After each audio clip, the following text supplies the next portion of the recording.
Hello किसान भाइयों, मैं हूं आपका मछली वाला भैया उन्मेष डहरिया और आप देख रहे हैं ऑस्कर फिशरीज। किसान भाइयों, मैं आपको अपने हर वीडियो में एक बात बोलता हूं कि आप अगर तालाब का प्रिपरेशन कर रहे हैं तो उसमें से एक्वेटिक वीड, उसमें से घास फूस है वो तालाब से बाहर निकाल दीजिए। लेकिन आज के इस वीडियो में बोलूंगा कि आपको उस घास फूस को नहीं निकालना है और उसी तालाब में मछलियों को डालना है जिसमें घास फूस, जिसमें एक्वेटिक वीड की मात्रा है वो ज्यादा हो। जी हाँ, मैं आज बात करना हूँ दोस्तों ग्रास कार्प फार्मिंग की। हमारे पूरे भारत में आजकल ग्रास कार्प है वो बहुतायत से पालन किया जा रहा है, क्योंकि ग्रास कार्प का जो फीडिंग है दोस्तों वो कम खर्च में ही तैयार हो जाता है। ग्रास कार्प को हम लोग दो तरीके से पालन करते हैं, एक होता है पॉलीकल्चर और दूसरा होता है मोनोकल्चर।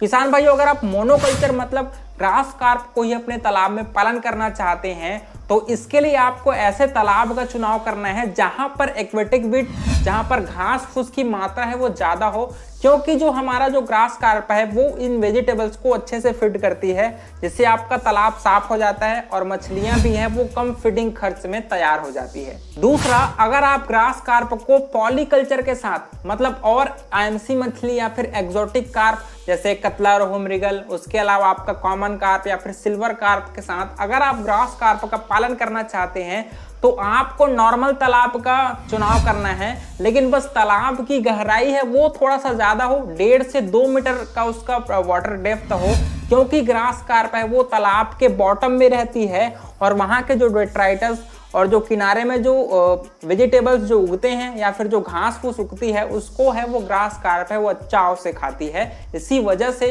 कार्प के लिए आपके तालाब का डेप्थ है वो थोड़ा सा ज्यादा होना चाहिए। करते हैं कि यार आपको स्टेप बाय स्टेप कैसे ग्रास कार्प का पालन करना है।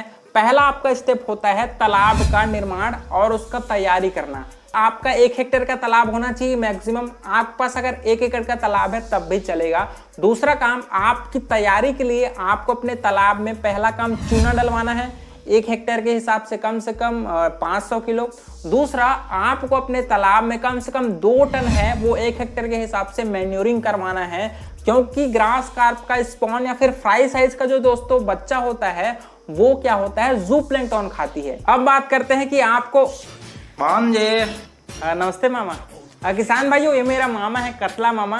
मामा जी थोड़ा हाय बोलिए अपने किसान भाइयों को। अच्छा, नमस्ते। भांजी ये सब तो ठीक है, लेकिन ये बता कि ग्रास कार्प के कितने बच्चे डालने चाहिए तालाब में? अच्छा, ठीक है। अगर आप दूसरे मछलियों के साथ पालन कर रहे हैं ग्रास कार्प का तो आपको अपने जितना भी स्टॉकिंग करते हैं उसका 10% है वो ग्रास कार्प का बच्चा आप तालाब में डालना चाहिए। जैसे मान लीजिए आपने अपने 1 हेक्टेयर के तालाब में 15,000 फिंगरलिंग बच्चे डाले हैं तो उसमें 1,000 बच्चे हैं वो ग्रास कार्प का डालें। अगर बात करें मोनोकल्चर की, अगर ग्रास कार्प का को आप सिंगल स्पीसीज के रूप में फार्मिंग करना चाहते हैं तो आपको 4 से 5,000 फिंगरलिंग बच्चे अपने तालाब में डालना चाहिए। किसान भाइयों, अब बात करते हैं सबसे महत्वपूर्ण बात की कि आपको ग्रास कार्प को फीडिंग कैसे कराना है। देखिए दोस्तों, ग्रास कार्प है वो सप्लीमेंट्री पैलेटेड फीड भी लेती है, उसके अलावा फार्म मेड फीड पर भी ग्रास कार्प का पालन कर सकते हैं। अगर आपके पास सप्लीमेंट्री पैलेटेड फीड खिलाने के पैसे है दोस्तों तो आप सिंकिंग फीड खरीदिए, क्योंकि सिंकिंग फीड को ग्रास कार्प है वो बहुत चाव से खाती है। आपको एक बैग लेना है, बैग में छेद कर दीजिए और इसमें जो सिंकिंग पैलेटेड फीड है दोस्तों उसको उस बैग में डाल करके आप रस्सी के द्वारा तालाब में उसको बांध कर तालाब में थोड़ा सा नीचे डिप करके छोड़ दीजिए। ग्रास कार्प है वो आसानी से चाव से जो सिंकिंग फीड है उसको फीड करती है। तो अगर आप अपने तालाब में फार्म मेड फीड खिलाना चाहते हैं तो आपको 3-4 इंग्रेडिएंट्स चाहिए, जिसमें पहला आता है सोयाबीन मील, सरसों की खली, धान का चोकर, अगर आपके पास पत्ता गोभी है, अगर आपके पास केले का लीफ है, बनाना लीफ, आपके पास एक्वेटिक वीड है दोस्तों, उसको भी आप काट करके अपने फीड के साथ 1:1 में मिला दीजिए, 1.1 की रेशो में, और उसको अच्छे से मिक्स करके उसको एक बैग में लटका दीजिए भरकर और इसमें छेद करके आप उसमें तालाब में अपने डिप करके छोड़ दीजिए।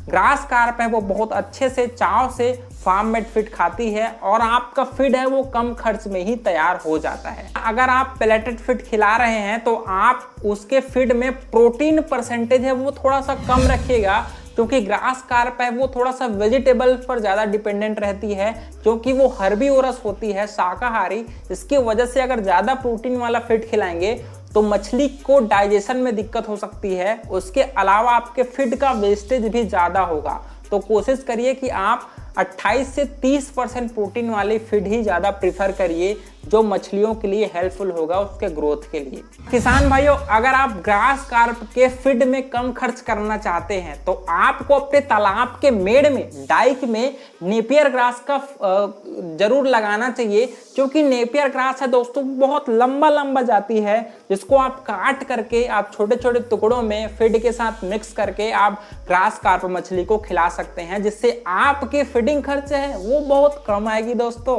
बहुत सारे किसान तो अपने आसपास के तालाब से एक्वेटिक वीड को कलेक्ट करते हैं, फिर कलेक्ट करके उसको फीड के साथ मिक्स करके उसको काट करके छोटे छोटे टुकड़ों में भी ग्रास कार्प को खिलाते हैं और ग्रास कार्प उसको चाव से खाती है। किसान भाइयों, अगर बात करें ग्रास कार्प की ग्रोथ की दोस्तों, तो ये आसानी से 10 से 12 महीनों में 2 से 2.5 किलो साइज तक आ जाती है और आपको कम समय में ही ज्यादा ग्रोथ दे जाती है और आपके जेब में बहुत सारा पैसा डालकर ग्रास कार्प है वो चली जाती है। ग्रास कार्प के पालन में एक दिक्कत आती है दोस्तों हार्वेस्टिंग की, क्योंकि आपके तालाब में बहुत सारे एक्वेटिक वीड हैं, उसकी वजह से आपको तालाब में नेटिंग करवाने में दिक्कत आती है। इसी वजह से आपको क्या करना पड़ता है, पहले तो आपको अपने तालाब को पानी को पूरा निकालना होता है, उसके बाद ही आप मछली को पकड़ पाएंगे।